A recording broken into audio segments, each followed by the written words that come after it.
hindi naman nakakamit ang success kapag may hinila ka pababa. Kasi pag ginawa mo yun, ikaw ang bababa, hindi ka aakyat. So, yun lang.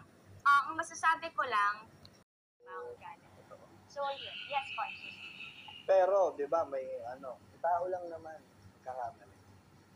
Pero yun lang po, learn from your mistake, but not all the time, earn from your mistake. Tara na nga. Ginalingan na po ng chef, mga kapamilya, no? Aalis na lang ako dito. Parang, Ginalingan niya kasi. pero di ba, tama. As influencer, di ba, learn from your mistake, but not all the time, earn from your mistake. Kasi pinagkakakitaan masyadong mga pagkakamali. Yun ang mali. Kasi... Not all the time. Di ba? Yung gagawa ka ng mali, kasi alam mo, mag-viral, alam mo, Ba't huwag mo sasadyain gumawa ka ng mali para lang pag-usapan? like, kunwari, sasampalin ko siya. Gusto mo gawin? Sampalin mo ako.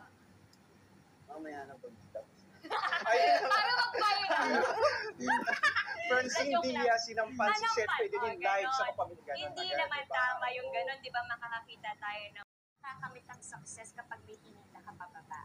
Kasi pag ginawa mo yun, ikaw ang bababa, hindi ka aakyat. So, yun lang. Ang masasabi ko lang, maging mindful and parating maging number one na priority yung respeto. Kasi pwede kang maging mabait, pwede kang maging matulungin, pwede kang maging magaling sa ginagawa mo, pero kung wala kang respeto, then I think you're not successful. So, Respect begets respect. yes, kasi para sa akin, yun yung number one na ugali ng isang successful na tao.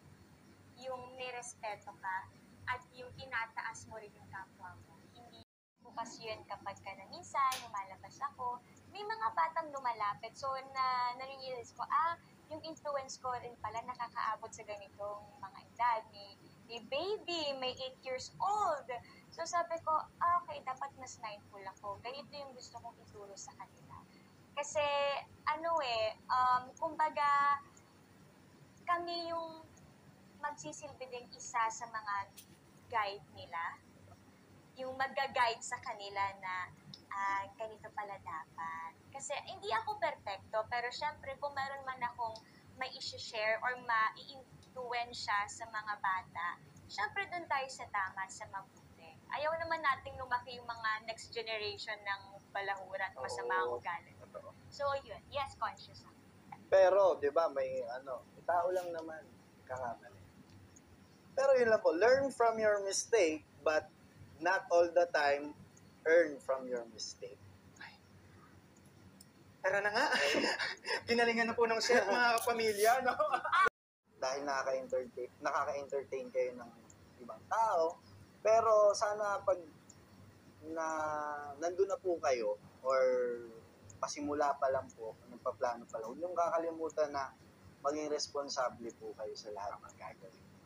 Kasi po, kaya nga po influencer, nakaka-influence po kayo ng tao. So, kung ano pong pakita nyo, anong content nyo, pwedeng ma-adapt ng ibang tao yon. Pwede nilang magaya na, bakit si ano naman ginawa niya to? Ba't siya naman ginawa niya? So, mag-ingat lang po tayo, and then respeto rin sa mga vloggers din po, sa mga influencers, respeto sa sarili. Diba? Respeto sa sarili unang-una, saka respeto po sa ibang tao. Yun lang po yun. At alam ko lahat tayo may freedom na pero maging aware po tayo na magkakaiba po tayo ng opinion sa buhay, ng pananaw sa buhay. So maaari pong sa inyo okay, sa mga kaibigan nyo okay, sa buong lugar nyo okay, pero dun sa kabilang barangay hindi okay. So maging wais lang po tayo palagi, maging wais lang. So yun po. Masaya po to, nakaka-entertain kayo.